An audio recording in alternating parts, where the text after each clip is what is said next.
Tal como habíamos anunciado, nos acompaña el doctor Antonio Inza Conde, dirigente empresarial de larga data, la Asociación de Industriales de Herrera, asesor empresarial del Poder Ejecutivo, pero es un miembro importante del equipo externo del licenciado Danilo Medina, del candidato presidencial Danilo Medina. Muy honrados, Antonio Inza Conde. Bueno, tú sabes que para mí siempre es un placer estar contigo. Porque todavía he estado muchísimas veces. Y ahora con la joven que le estoy conociendo hoy, encantado. Gracias. En el programa de la mañana, pero era la primera ocasión que contamos con tu participación. Contigo siempre hay una cantidad de temas por desarrollar.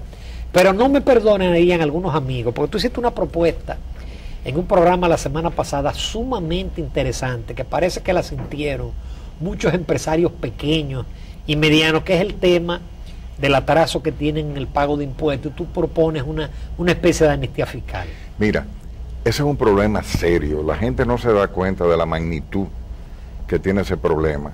Aquí la mayor parte de las empresas del país son pequeñas y medianas. Las empresas grandes es un número reducidísimo, pero las grandes es una gran mayoría. Una parte de ellas ha hecho un gran esfuerzo por formalizarse. Pero el formalizarse ha traído unas consecuencias, para algunas de ellas terribles, porque ese salto ha significado, por ejemplo, en el caso de la renta, incluir más personal o contratar servicios de fuera. En una palabra, el formalizarse le ha dado trabajo. Y una de las cosas que yo proponía, además de esto, que le voy a dedicar un poco más de tiempo, es que a esas empresas también hay que darle la oportunidad de que puedan hacer esos procedimientos de la manera más ágil y con menos problemas, porque en la medida que formalizarse le crea conflictos y problemas, e incluso cargas, en esa medida la tendencia será mantenerse en la informalidad, y eso no le conviene al Estado ni a la sociedad en su conjunto. Entonces, ese era uno de los aspectos que trataba, pero el otro problema bien serio es lo que ha significado. Tú sabes que hubo un periodo, digamos, de bonanza, cuando circuló mucho dinero, porque eso era lo que estaba en la onda. El fondo dijo que había que hacer, etcétera. Se incrementaron la venta, pero después, sobre todo, las pequeñas y medianas empresas han recibido una recesión grande. Las ventas le han disminuido. Pero además hay que reconocer que hay una competencia feroz con los productos importados. Y eso le ha robado mercado. Entonces, las ventas han disminuido, por lo tanto, su liquidez se ha visto afectada. Entonces, como se ha visto afectada la liquidez, sus compromisos impositivos no lo han podido cumplir. Y ahí es que está el problema. Como no lo han podido cumplir, se han metido en una vorágine que se ha convertido en una bola de nieve. Moras e intereses. Moras y intereses y cosas. Y cuando viene a ver, el valor de la deuda es la parte más insignificante, el valor de lo que dejaron de pagar al fisco es la parte más insignificante, porque el resto lo hacen el amor. Y yo decía que en esa situación esas empresas prácticamente, es que según me lo han dicho muchos, que han acudido a mí porque... Yo recibí varias llamadas de amigos que están pasando por ese problema. La situación de nosotros es desesperante. Lo que estamos haciendo, algunos de ellos dicen, bueno, sencillamente yo estoy prácticamente cerrando y la actividad que realizaba me voy a la informalidad con otro nombre, con lo que fuera. Entonces yo pensé, bueno, el Estado la mayor parte de esa deuda no la va a poder cobrar. Es un hecho. Pero, por otro lado, es un golpe grande a ese proceso de formalización que es clave para el desarrollo de la República Dominicana, que esas empresas se sigan formalizando. Y para el fisco también significa ingreso e institucionalidad. Sí, porque van a comenzar a pagar. Entonces, yo creo que la lógica, digo, yo como empresario eso es lo que quisiera con un cliente. Claro. Si yo creo que voy a perder una cuenta de un cliente, yo prefiero cobrar menos, pero cobrar.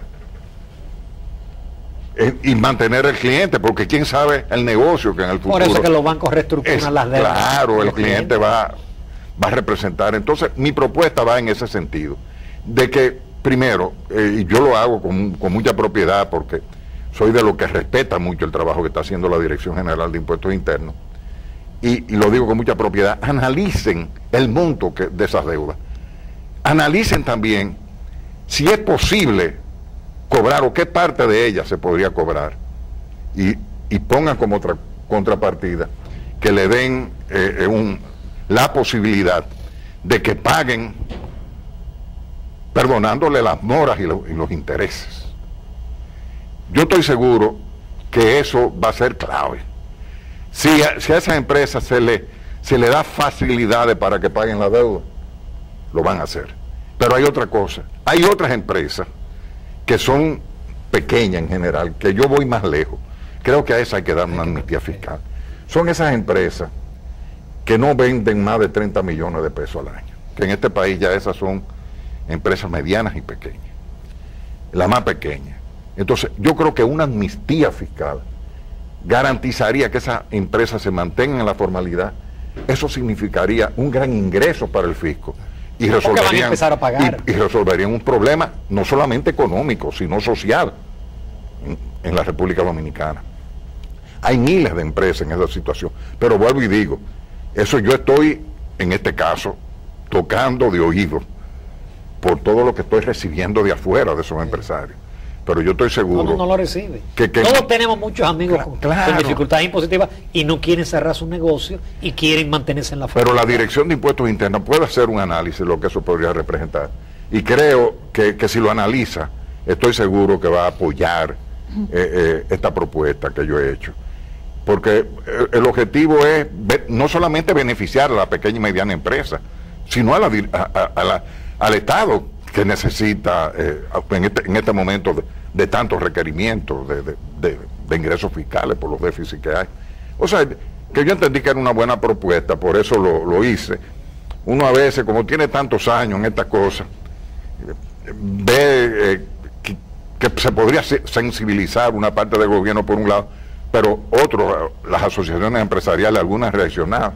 Yo tengo entendido que la Federación de Asociaciones Industriales y Codopime le mandaron una carta a la Dirección de Impuestos Internos, no solamente apoyando la propuesta, sino diciendo realmente la situación que están atravesando esas empresas. Entonces yo quiero aprovechar a través de este programa que se oye tanto que nada. Nosotros vamos a insistir con el tema. A que se analice la propuesta, que se pondere fríamente y que se vea que esto es un negocio de ganar. Doctor, el actual modelo económico del país es un modelo desfasado, un modelo que está atrasando las empresas, las industrias. Ahora mucha gente está hablando de eso, pero ya hace años que estoy hablando de eso. Eso es verdad. Eso es un tema exacto que estará muy en boga. El actual modelo, ¿qué hay que cambiar?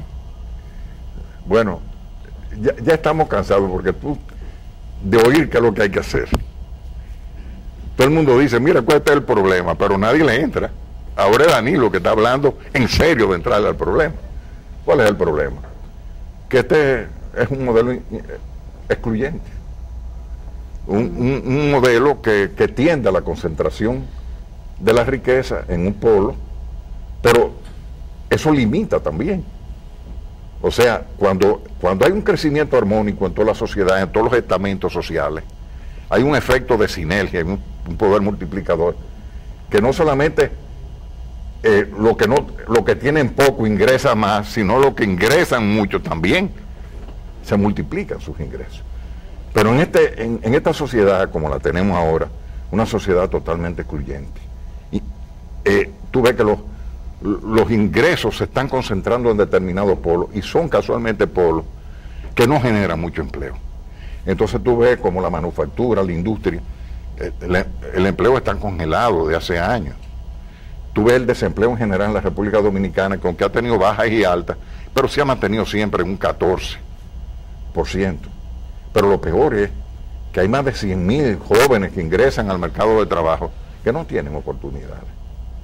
Entonces, si uno tiene que crear, el modelo económico nuevo tiene que ser un modelo de oportunidades, un modelo capaz de crear empleos productivos, empleos de calidad, como le llaman los economistas. Eso significa hacer grandes transformaciones en todos los sectores productivos y apostar al incremento del producto. Entonces, de ahí es que esto lo he dicho muchísimo en televisión, la gente quizás se va a cansar. De ahí es uno de los motivos que me ha hecho a mí apoyar con todo la fuerza que tengo el proyecto de Danilo, que tiene una visión. ¿Tú sientes que Danilo tiene una visión? Tiene una visión que compartimos. absolutamente, pero lo más importante no es la visión, y ahí volvemos. Porque aquí habla mucha gente de cambio de modelo. Yo he dicho a veces que hay mucha gente hablando de cambio de modelo, pero puede ser que estemos hablando de cosas distintas. Danilo ha planteado qué modelo es que él entiende que debe sustituir el actual. Pero se va también al cómo, porque no basta. Los grandes enunciados, en las campañas electorales hay muchos enunciados, pero cuando uno va al fondo hay un vacío. Pero en el caso de Danilo, no, tú sientes que es un plan estructurado, que donde quiera que él habla, que diga, incluso tú se lo ves en los ojos, que está creyendo lo que está diciendo. Entonces es un plan que concatena las potencialidades que tiene el país. ¿Cuál es la idea, por ejemplo, con el caso de la industria, que ha sido un área tuya muy... Mira, tú sabes qué es lo que la industria, en una palabra, él tiene un proyecto que es un proceso que no acaba en los 4 años de gobierno, porque él entiende que lo que debe venir, y eso lo plantea la Estrategia Nacional de Desarrollo, es una cadena de relevo, que lo que se ha hecho en ese gobierno se tome para seguir desarrollando la segunda etapa. Entonces, él ha planteado una cosa realista de lo que puede hacer en 4 años, y él parte de las cosas concretas que se tiene. Él dice, bueno, ¿cuál es el sector que tiene más capacidad de encadenarse al resto de los sectores productivos? El turismo. Sí. Entonces, si yo mejoro la calidad del turismo, hago que el turismo no solamente reciba más gente, tenga la capacidad de recibir más gente, sino mejore la calidad de los servicios que ofrece. Yo podría crear una demanda en ese sector que impulse la agropecuaria, pero también tengo que poner la agropecuaria, que es el próximo eslabón de la cadena, en las condiciones de suplir esa demanda. Pero con la agropecuaria, las cosas que el problema principal es el problema de financiamiento, aparte de la información y de la tecnología. Entonces hay que dar un salto y hay que procurar concretamente que el sector agropecuario tenga la capacidad de financiarse, que ahora está muy limitado, incluso las propias reglas ahora son difíciles para el sector agropecuario poder obtener financiamiento en la banca y el banco agrícola comercial. El banco agrícola no tiene capacidad. Entonces hay que crear, pero él plantea varias fuentes de financiamiento distintos, aparte del Estado preocuparse por eso, invertir en eso. Incluso plantea una cosa que es una novedad que ya se está haciendo limitadamente en el sector privado, que es el factoring. Él plantea una cosa tan elemental, tan primaria, que él dice, bueno, hay muchos productores que venden su producto, por ejemplo, ya están organizados y lo pueden vender a los grandes supermercados, las grandes cadenas, pero esos supermercados y grandes cadenas, para pagarle le pagan de 30, 60, 90 días. Entonces, ¿qué hacen mientras tanto? Entonces él dice, tiene que haber un instrumento que le reciba esa factura, esa deuda que tienen los productores, para que ellos dispongan de recursos frescos para seguir produciendo y desarrollándose y creciendo, mientras que yo la cobro a una gente que no me va a fallar, porque son gente regularmente solvente. Entonces, eso le va a costar un poco, pero el beneficio que va a traer es grande. Y esto lo que va a producir es que el campo tenga más capacidad de desarrollarse, pero como eso ha planteado varias cosas concretas que se pueden hacer para aumentar la productividad del campo. Entonces ahí viene el tercer eslabón, la micro y pequeña empresa. ¿Por qué la micro y pequeña empresa? Es la que tiene capacidad de desarrollar empleo de calidad más rápidamente. Eso en toda parte del mundo. Sí. Pero la potencialidad que hay en la micro y pequeña empresa son grandísimas. No solamente de negocitos de pipiripao. Yo viví el proceso de Italia hace más de 30 años. La cosa que hizo la metalmecánica para el desarrollo industrial de Italia fue grandísima. Fueron las fábricas, los pequeños artesanos encargados, los metalmecánicos que le llaman aquí, fueron lo que hacían las fábricas de fabricar fábricas, o sea, de la robótica. Sí. que se utilizan en las grandes Y Taiwán ha sido un fenómeno así. Pero, también. y las corbatas y los zapatos, ¿de dónde fue que salieron? Fueron grandes fábricas, fueron artesanos que hicieron modelos diferenciados, moda asequible, pero desarrollaron a través de una especie de clúster de las cadenas productivas, se eslabonaron, se juntaron, pudieron desarrollar mejores tecnologías, comprar insumos más baratos y mercadear mejor su producto. Entonces, una de las cosas que plantea también Danilo es la asociatividad entre los productores para poder lograr estos procesos. Y el factoring, de que le hablé para el sector agropecuario, vale mucho más para todas las empresas medianas y pequeñas. Entonces, hay otro eslabón de la cadena que es la industria. La industria es más lenta porque requiere de más capital, pero ¿a dónde que está la clave del desarrollo industrial? En el mercado. Si no hay mercado, no hay desarrollo industrial. Pero no solamente el mercado para exportar. El mercado. Entonces, las cadenas anteriores están creando empleo de calidad, van desarrollando el mercado a donde la industria más grande tenga una fuente de consumidores. Entonces, es lo que está planteando hacer un país de consumidores. Y si tú tienes un país de consumidores, tú puedes producir productos de más de calidad y la posibilidad de exportarlos son mayores. Entonces, claro, la industria tiene que dar un salto, saltos innovadores. Entonces, ¿en qué plantea él que debe consistir en ese salto? Sobre todo, las transformaciones de los recursos humanos. Él dice que este país necesita acumular capital social. Por eso la clave para cualquier desarrollo en todos los sectores, pero principalmente para crear una industria competitiva, es tener recursos humanos calificados, gente con capacidad de innovar, de dirigir una producción más flexible, de asociarse.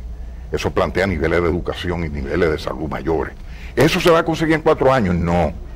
Pero él plantea concretamente y específicamente las cosas que se pueden hacer en los 4 años para que en la cadena, en la carrera de relevo, lo demás lo sigan. Antonio, entonces, con tu permiso, porque esta conversación está sumamente interesante. Vamos a una breve pausa comercial. Volvemos porque tenemos este tema y muchísimos temas de interés con el doctor Antonio Insaconde.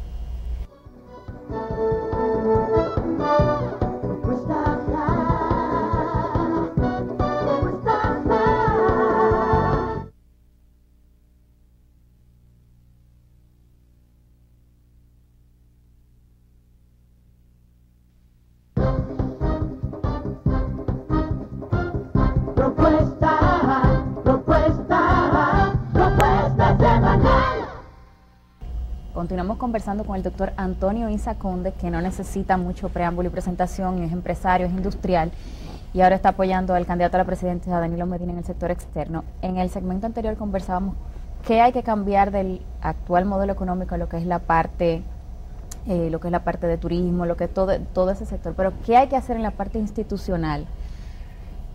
Mira. Una pregunta tan complicada y que yo sé, vamos a tomar una tacita de café. Y principalmente, porque yo creo que ahí es donde está gran parte del problema. Cuando la población lo que entiende es que hay corrupción, que hay despilfarro, que hay ineficiencia. Gracias, Luastani, por esta tacita. Aroma, sabor y calidad del café Santo Domingo. Mira, una de las cosas que él remata, que es la idea central, él parte de que hay que desarrollar más la inversión social. Que lo que ha faltado en este país, ha habido mucho crecimiento, pero ese crecimiento no se ha derramado hacia el resto de la población. Entonces los problemas sociales y las políticas sociales son el eje de todo el programa de Danilo Medina. Pero la parte institucional juega un papel muy importante. Óyeme, hay una cosa que yo he dicho desde hace más de 40 años, que no puede haber un sector productivo eficiente con un Estado ineficiente. Por eso, la visión tiene que ser lo que le llaman los economistas sistémica. Tú tienes que desarrollar también las capacidades del Estado y acumular capital social también por esa vía. Instituciones firmes, instituciones transparentes, instituciones eficientes. Entonces, esa es la clave. Ahora, eso no se puede desarrollar, no se desarrollaría tampoco por obra y gracia del Espíritu Santo y de las bondades de la gente. Eso parte de una aplicación rigurosa de la ley, de poca permisibilidad y del ejemplo. Y eso es una cosa que ha sido reiterativo, Danilo, en el sentido del tipo de gobierno que era ahora. Hace un par de días, ante la tumba de Bush, dijo un juramento que a mí sencillamente me llegó al alma, a donde él decía, él juró ante la tumba de Bush el tipo de gobierno que él iba a hacer, un gobierno ético, moral, apoyado en principios. Eso es importante, que se vaya creando ese tejido, porque mira, hoy por hoy, y en el gobierno de Leonel se han dado muchísimas leyes que podían servir de andamiaje para la aplicación de una política de esta naturaleza. Está ahí, se ha creado la estructura con mucho trabajo, pero está ahí. Y yo creo que el asunto es aplicarla, y aplicarla con la rigorosidad, con el rigor que eso amerita. Pero yo decía que todo eso, y trabajar por un Estado eficiente, por un Estado competitivo, transparente, es importante para mejorar la competitividad del país en términos generales, para hacer de este país un país de oportunidades. Pero eso implica incluso reforma en el ámbito político y en la mentalidad de la gente. Porque desafortunadamente la política clientelar y rentista ha permeado todas las instituciones públicas. Y si no hay cambio profundo en ese sentido, va a ser muy difícil hacer todas estas cosas que nos proponemos. Yo creo que una de las cosas que se hace énfasis es en la institucionalidad del país y en el respeto a la ley. Ahora mismo está trabajando también en la ley de los partidos políticos y en una serie de instrumentos que nos van a permitir. Por leyes no nos quedamos. Claro. Y ahora está en el Congreso la Estrategia Nacional de Desarrollo. Tenemos el andamiaje que nos va a permitir construir la República Dominicana ¿Tú de crees, mañana. Antonio, que esa lo que falta es esa voluntad que tenemos que esa estrategia construir. fue diseñada y que si se aplica realmente el país daría el salto? Pero fíjate, ahí vuelvo. No basta incluso la voluntad del gobernante. Porque si el gobernante lo está haciendo como un Quijote, solo, aislado, solamente. Bueno, Danilo tiene la ventaja que tiene un equipo alrededor de él que comparte plenamente sus ideas. Un equipo de gente identificado totalmente con esa visión y que lo apoyan a él fundamentalmente por esa visión, independientemente de la valoración personal que le tienen, porque también hacen una valoración personal de él como persona, como ser humano, que realmente es un ejemplo, pero sobre todo es su visión, y la gente está con él porque comparte esa visión. Gente que cree en programas y en proyectos, ese es mi caso, y de mucha gente que me acompaña. Pero, ¿qué necesitamos? Una ciudadanía responsable. El eje de todo lo que estamos hablando es una ciudadanía responsable. No podemos desarrollar el turismo si en el territorio donde se desarrolla el turismo, porque una de las cosas es ligar el turismo al territorio, y eso implica políticas en ese sentido, infraestructuras en ese sentido, pero necesita también un trabajo para crear una conciencia de la gente en que el turismo hay que protegerlo, una conducta personal a nivel de la familia, de la gente que incide en esta actividad. Pero a nivel nacional el problema es más complejo, y en eso hace mucho énfasis Danilo. Tenemos, no solamente en la educación formal tenemos que hacer énfasis, sino en el hogar. Y miren, incluso la gente pobre puede darle muchos valores a sus hijos. Yo conozco mucha gente pobre con muchos valores. Incluso ahí hay un terreno muy fértil para que la gente comience a entender que hay que cambiar de mentalidad. Antonio, que la gente tiene que comprometerse, que la gente tiene que participar. Como dice, pero que la gente empoderarse, como dice sí, las ONG. ¿Tú sabes lo que significa empoderar? Que cada uno de nosotros sepamos que tenemos una cuota de poder, por más humilde que sea, que ejercer, y la ejerzamos.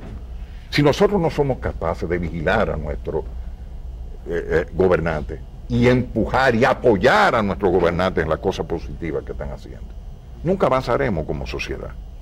Porque realmente del conjunto social es que va a defender todo eso. Por eso Danilo habla de los grandes pactos sociales.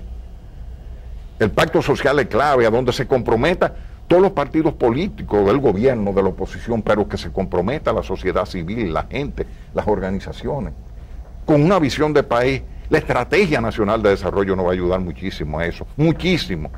Pero la ciudadanía tiene que empoderarse, tiene que hacer la suya y tiene que asumir compromisos y responsabilidades. Antonio, una gran parte de la precampaña de Danilo Medina se sustentó en el sector externo, porque el partido no había abierto la campaña y lógicamente él no podía. Bueno, pues ya él hizo campaña dentro del partido, ganó arrolladoramente.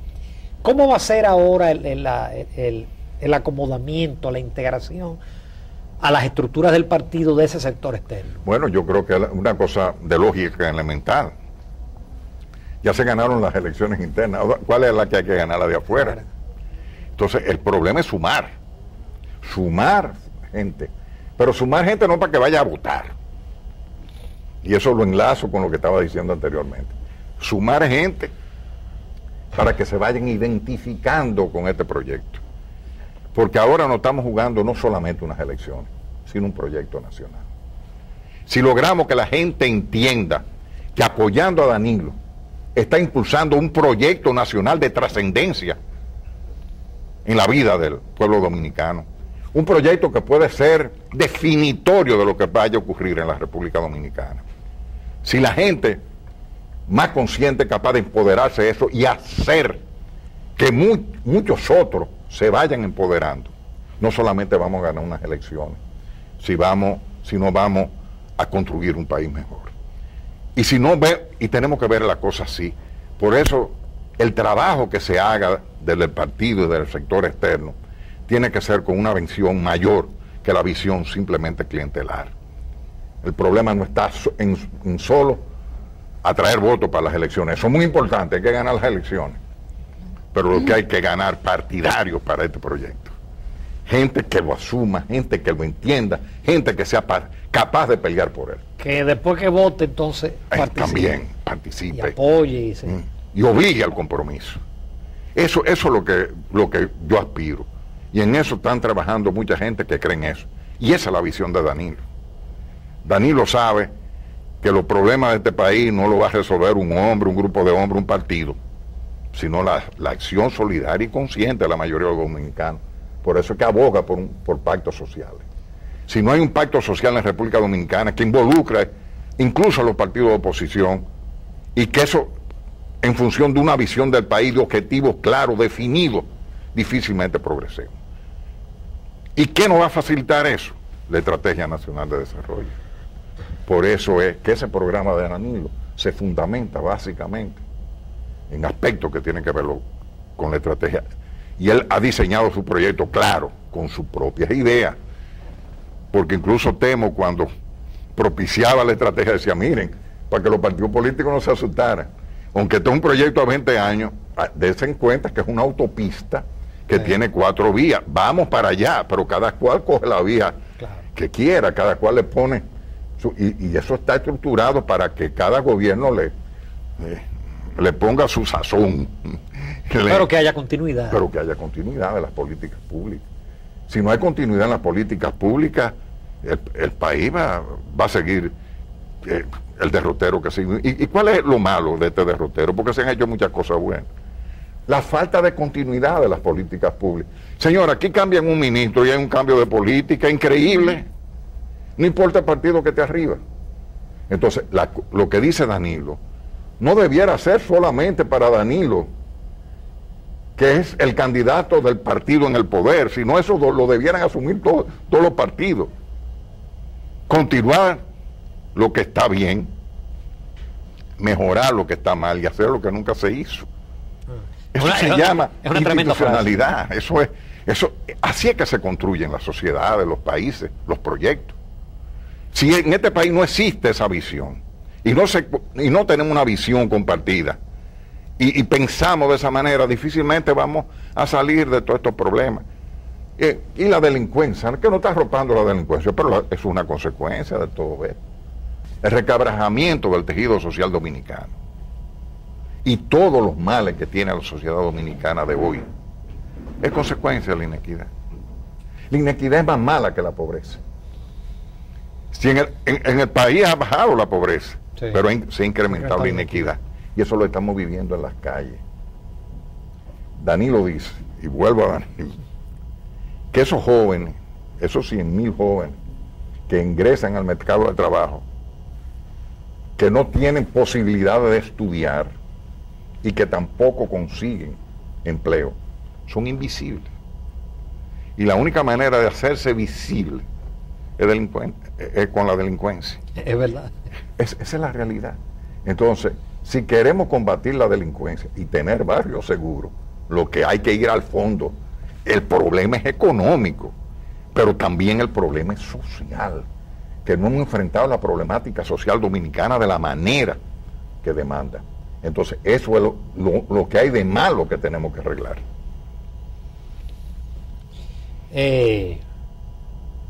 Danilo va a tener que enfrentar una situación difícil, Antonio, porque él tiene que aceptar las cosas buenas del gobierno y criticar también las malas.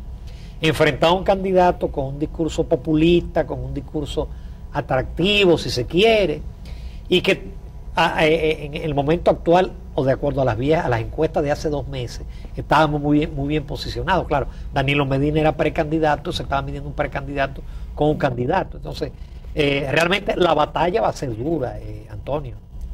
No, pero mira, si somos capaces de despertar la conciencia nacional y de que la gente entienda lo que persigue Danilo Medina y lo que nos estamos jugando, la batalla está ganada. Óyeme, cuando tú hablas que un candidato popular con un eslogan popular, tú sabes lo denigrante que es ese eslogan. Tú sabes cómo retrata de cuerpo entero los males de una sociedad dominicana. Estamos hablando de lo peor del paternalismo, de una sociedad de lacayos, de una sociedad que lo que espera es dádiva. Y esa no es la sociedad que Danilo aspira y que la que nosotros aspiramos a vivir. A mí me queda poco, pero yo tengo nietos también y yo quisiera que vivieran en una sociedad diferente. Entonces el problema de nosotros es despertar la conciencia nacional. Por eso yo decía que el problema de nosotros ahora no es solo voto. Que ganar votos no es bueno, pero no es suficiente. Es necesario, pero no es suficiente. Hay que ir creando conciencia a nivel de la ciudadanía. Este es un proyecto transformador y los cambios no vienen solos. Vienen con la participación de la gente, con que la gente lo asuma, con que la gente se empodere. Y ahora mismo la gente no ve que quizás hay un aura negativa, una recién aprobada reforma fiscal, unos precios de los combustibles que la gente no entiende que son internacionales, pero que lo están afectando. Ese tipo de cosas no. La gente tiene mucha presión y muchas presiones. La propia situación es desgarrante, sí, y quiere cambio. Ahora, y necesita cosas tangibles, pero necesitan proyectos, propuestas que no sean simples palabras. Y lo que tenemos que hacer es que se diferencie esas simples palabras de lo que son los contenidos, de lo que son las reales propuestas. Esas simples palabras y esos eslogan se desinflan con el tiempo. Pero si tú vas creando conciencia... No aguantan el año, ¿no? No aguantan el año. Si tú vas creando en forma sistemática conciencia, óyeme, la mayor lealtad la producen los principios y los contenidos. Y por eso que yo insisto que por ahí hay que ir claro. Yo soy consciente de que mucho de este discurso lo entiende una minoría, pero esa minoría es la que tiene que servir, digamos, de puente, de masa crítica para producir la explosión social que necesitaba. Lo que entendemos eso, tenemos que ir y hacer peregrinaje para que los que lo entiendan menos comiencen a captarlo, y así sucesivamente, hasta ponerlo en un lenguaje entendible, factible, pero comprensible. No es una sola, no es una frase, no, que entiendan lo que hay envuelto, que entiendan las ideas, que entiendan el contenido del programa. Y eso tenemos que hacerlo llegar a la gente sencilla. Tenemos que hacerlo nosotros por este medio, pero también a través del boca a boca. Antonio Isa Conde, muy agradecido por tu participación, impresionado siempre con tu discurso. Tiene tremendo vocero el candidato Danilo Medina. Tú sabes qué me pasa, que yo creo en eso. De mucho prestigio y que transmite, porque tú transmites ese optimismo y ese positivismo. Gracias. Muchísimas gracias, Antonio. Nos vamos a comerciales, continuamos en Propuesta Semanal.